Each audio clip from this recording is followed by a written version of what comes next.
Yo, what is everyone, and welcome back to another video. In this video, I want to go over how to create this really cool thermal effect in Final Cut Pro 10.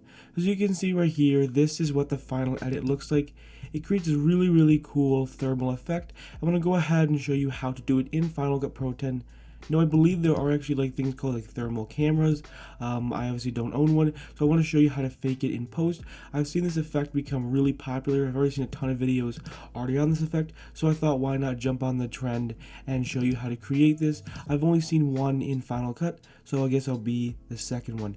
So the first thing we're going to do right here is, you can see right here, here is the original clip. All you want to do is you want to click on the original clip and you want to hold down Option and you want to create a copy of that clip right there. Now on this top clip right here, you want to head over to the inspector panel right here, the inspector window right here, and you want to change the blend mode to difference right there, and then you want to increase the scale by 3%, so it's at 125, so just increase it to 128. All you're doing is you're just increasing it, the scale by 3%. Now what you want to do is you want to add a color board right here, so we'll go ahead and just add a color board right here. We're going to go to color, we're going to go to the master, we're going to type in 40 degrees right here, and then we'll type in 100% right there, and already that's looking a lot better. Now we're going to go ahead and create another copy of the clip right there, and that's what it looks like right now. Now with this top clip right here, we're going to go back over here and we're going to change the blending mode to overlay right here. So you have normal blending mode, difference blending mode, and then the blending mode is changed to overlay. Now what we're going to do too is we can go ahead and head over here and we're just going to type in bad TV. This is a personal preference. You obviously don't have to do this, but I thought this looked pretty cool. Go ahead and change the amount to 8 right there, and that of course looks pretty cool, at least so far. Now we're going to head over back to the effects panel right here, and we're going to type in hard light right here. So go ahead and just apply a hard light effect right there.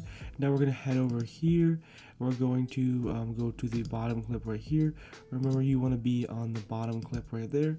We're going to create a new color board, and then we're going to change the exposure up here. We can just change it, the exposure to, let's just say 60% right there, and that definitely looks pretty cool. You can maybe turn the shadows down a little bit, the mid-tones, until you of course get the look you want. And now we also want to apply an X-ray effect right here. We're just going to apply an X-ray effect to the bottom clip right there, and I think that definitely looks pretty cool. You obviously don't have to have the X-ray, so that's with the X-ray, and then as you can see, that's the difference. So you can of course pick the look, you can pick the look that you want, and that's pretty much it. That's how you create this really cool thermal effect. A couple of things you could do is you could go to the exposure right here. You could of course change the look until, you know, you can go ahead and change the exposure until you get a different look. Another thing you can do is you could head back to the top clip right here, to the color board right here, and you could of course change the color to whatever color you want. You can mess with a whole bunch of settings until you get the look that you want. And that's pretty much it. That's how you create this really cool thermal effect right here. I'm going to head over to this clip right here over the final edit. So go ahead and click on the top clip again. You have a color board and you've changed the master to 40 degrees to 100%. You have a bad TV effect changed to 8. You have the blending mode changed to overlay. You've increased the scale by 3%. Let's head over here. The scale is also increased by 3%. You've put the blending mode on to difference right here, and then you change the color to 40 degrees at 100%. And then this top clip right here, or the bottom clip right here, you have a hard light effect right here. You have a color board, and the color board right here, you just change the exposure and mess with the shadows and midtones a little bit, and then you've added an X-ray effect right there. And that's pretty much it. That's how you create this really cool thermal effect. Again, I believe there will be actually thermal cameras, but this is how you can completely fake it in Final Cut.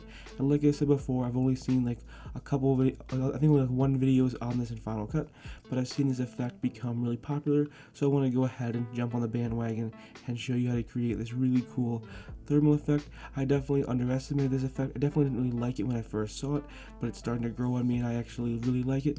I think it only works for certain clips. Like, I think it looks a little weird with that clip. I think it kind of looks okay with this one. This one I think it looks the best. And of course, you don't have to have the X-ray effect. If you don't like the inverted effect, let's go over here and let's turn off the X-ray effect right here. That definitely looks a lot cooler. The X-ray is basically just inverting it, so if you don't want that, see, honestly I think that might look a little bit cooler without the X-ray. So I think the X-ray can look good in certain situations, but it's not always going to work. Again, like everything is a personal preference. This is just a whole bunch of settings, and hopefully you can use them and then tweak them to your liking. Anyways, hopefully you enjoyed this video. Hopefully you found it helpful and informative. If you want to watch more Final Cut Pro 10 tutorials, make sure to hit that subscribe button. See you in the next one. Peace.